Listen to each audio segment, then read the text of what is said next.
இது மகிமை நேரம்.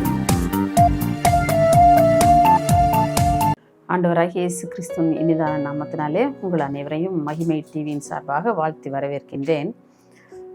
கடந்த வாரத்தில் நாம் எல்லாரும் கிறிஸ்மஸ் பண்டிகையை கொண்டாடி மகிழ்ந்திருப்போம் இல்லையா? ஆனால் எத்தனை பேருடைய இதயத்திலே உண்மையான மகிழ்ச்சி இருந்தது அப்படின்னு சொல்லி கேட்டோன்னா அவரவர் இதயத்துக்கு தெரியும். நம்ம எத்தனை பேர் உண்மையான மகிழ்ச்சியோடு கிறிஸ்துவை நம்முடைய உள்ளத்தில் பிறந்திருக்கிறார் என்ற மகிழ்ச்சியை நம்ம எத்தனை பேர் அனுபவித்திருக்கிறோம் என்பது நம்முடைய உள்ளத்திற்கு தெரியும் இல்லையா? பாருங்க, அந்த மகிழ்ச்சி தொடர்ந்து நம்முடைய உள்ளத்திலே, நம்முடைய இல்லத்திலே, நாம் இருக்கின்ற இடத்திலே தொடர்ச்சியாக அந்த மகிழ்ச்சி நிலை பெற்று கொண்டு இருக்கிறதா என்று சொன்னால் அது ஒரு கேள்விக்குறிதான் இல்லையா? அதே போலவே இந்த ஆண்டின் இறுதி வாரத்திலே நாம் வந்திருக்கிறோம்.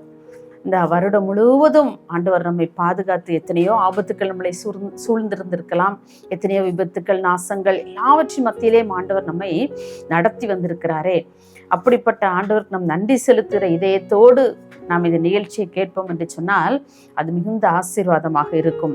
பாருங்க, இந்த வாரத்திலும் கூட நான் தெரிந்து கொண்ட தலைப்பு தேவ சமூகத்திலே கிடைக்கக்கூடிய ஆசீர்வாதங்கள் என்னென்ன அப்படின்னு சொல்லி இந்த வாரம் முழுவதுமாக நாம் தியானிக்க இருக்கின்றோம். பாருங்க, இந்த மகிழ்ச்சி நான் சொன்னேன்னா ஏற்கனவே இந்த மகிழ்ச்சி நம்முடைய இருதயத்திலே இருக்கிறதா? அப்போ எங்கே அந்த மகிழ்ச்சி கிடைக்கும்? எங்கே போனால், இப்போ நம்ம ஒரு பொருளை வாங்க போனால் நம்ம யார்கிட்டயா கேட்டோம்னா இந்த பொருளை இந்த கடையில் போய் இந்த ஏரியாவில் போய் கேட்டிங்கன்னா உங்களுக்கு சொல்லுவாங்க அப்படின்னு நமக்கு சொல்லி தருவாங்க இல்லையா? அதே போல் இந்த மகிழ்ச்சி நமக்கு எங்கிருந்து கிடைக்கிறது என்று பார்த்தோம் என்று சொன்னால் அது தேவனுடைய சமூகத்திலிருந்து மாத்திரம் இந்த மகிழ்ச்சியை நாம் பெற்றுக்கொள்ள முடிகிறது. சங்கீதம் 21:6 அவரை உம்முடைய சமூகத்தின் மகிழ்ச்சியினால் பூரி காக்குகிறீர் என்று சொல்லி நாம் சங்கீதத்தில் வாசிக்கின்றோம். இந்த நிலையான மகிழ்ச்சி எங்கு இருக்கிறது தெரியுமா? அவருடைய சமூகத்தில் மட்டுமே உண்டு.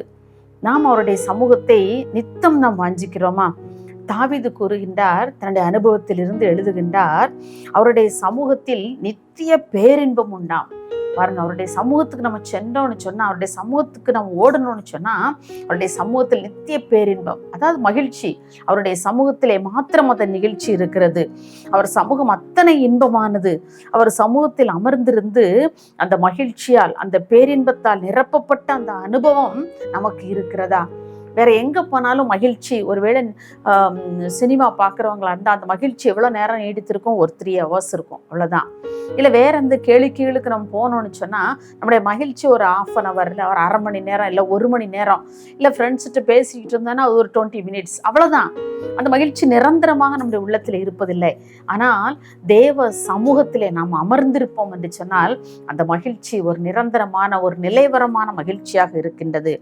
தாவீது ராஜாவின் அனுபவமும் அதுவாக இருந்தது. அதைத்தான் அந்த சங்கீதங்களிலே அவர் எழுதுகின்றார். அவரை உம்முடைய சமூகத்தின் மகிழ்ச்சியினால் நீ பூரிப்பாக்குகிறீர் என்று சொல்லி வேதத்திலே அவருடைய சமூகத்தை தேடி மகிழ்ச்சியால் அல்லது சந்தோஷத்தால் நிரப்பப்பட்ட அநேக மனிதர்கள் உண்டு, அநேக பரிசுத்தவான்கள் உண்டு.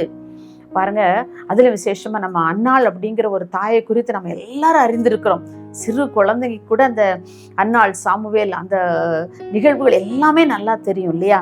இந்த அன்னாளுக்கு பாருங்க குழந்தை இல்லை, ரொம்ப வருஷமா என்ன குழந்தை இல்லை. அந்த அன்னாளுக்கு பெனின்னாள் அப்படிங்கிற ஒரு, அதாவது வேதத்திலே சக்களத்தி என்று சொல்லப்படுகிறது இல்லையா? பாருங்க, அந்த அவள் ரொம்ப இவளை வேதனைப்படுத்துற, ஏன்னா அவளுக்கு குழந்தை இருக்குது.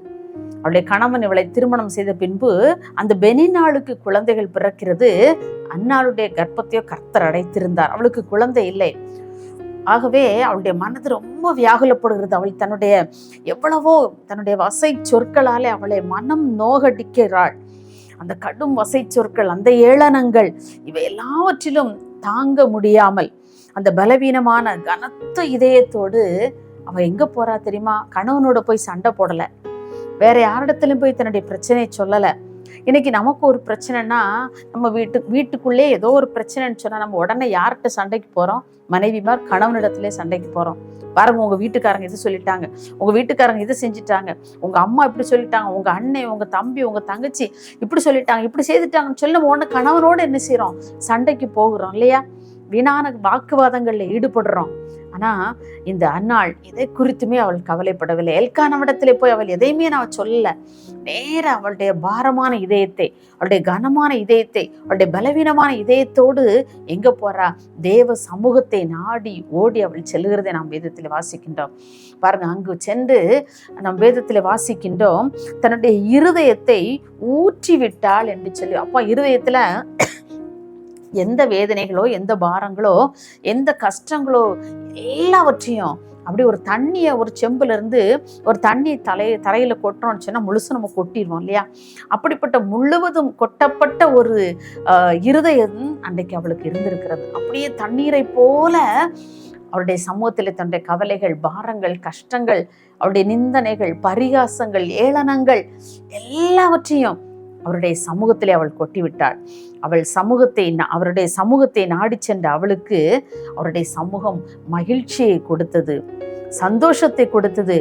1 சாமுவேல் 1 அதிகாரம் 18 அதை வாசிக்கின்றோம். எப்படி வாசிக்கின்றோம்? அவள் அதற்கு அப்புறம் துக்க முகமாய் இருக்கவில்லை என்று சொல்லி வாசிக்கிறோம். அப்படின்னா அவருடைய சமூகம் அவளை எத்தனையாய் ஆனந்தப்படும்படியாய், எவ்வளவு சந்தோஷப்படும்படியாய் அவளை மாற்றி இருக்கிறது. இன்றைக்கு நமக்கு தேவ சமூகம் அத்தனை மகிழ்ச்சியாக இருக்கிறதா? ஏதோ ஆலயத்திற்கு போகிறோம், 2 மணி நேரம் சர்வீஸ், அந்த சர்வீஸு கூட 1/2 மணி நேரம் நின்றுட்டா ஒரே முறுமுறுப்புல. ஏன் ஆண்டோடைய சமூகத்தில் எவ்வளோ நேரம் அமர்ந்திருக்கனாலும் அது நமக்கு மகிழ்ச்சியை கொடுப்பதா இருந்தால் அந்த மகிழ்ச்சி நிரந்தர மகிழ்ச்சியாக இருக்கும். வேற எங்கே போனாலும் ஒரு நம்முடைய வேலை நிமித்தமாக அல்லது நம்முடைய மேல அதிகாரியை பார்க்க செல்லும்போது மணிக்கணக்காக காத்திருக்கிறோம் இல்லை? அவர் வருவாருன்னு சொல்லி. அப்போ அதெல்லாம் நம்முடைய பணி நிமித்தமாக அப்படி இருக்கிறோம், பேருந்துக்காக காத்துட்டு இருக்கிறோம், ட்ரெயினுக்காக காத்திருக்கிறோம். அதெல்லாம் நமக்கு கஷ்டமா தெரியல.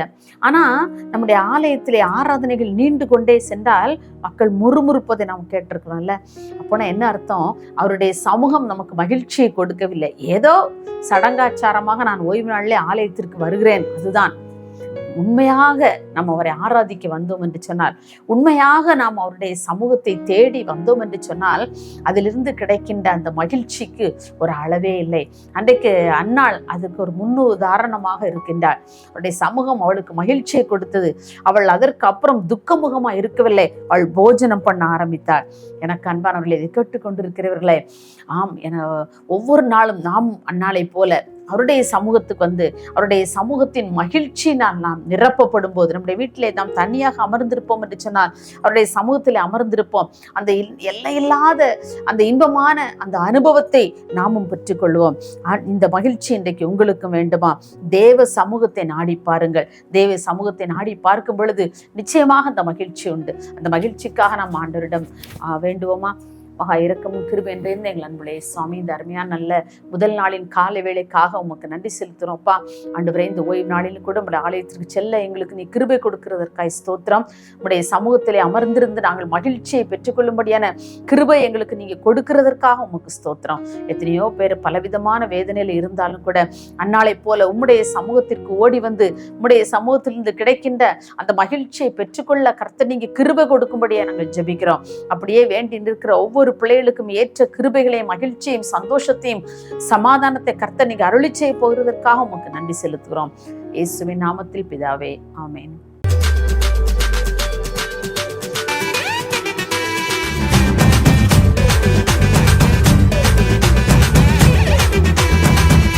மகிமை மகிமை மகிமை மகிமை மகிமை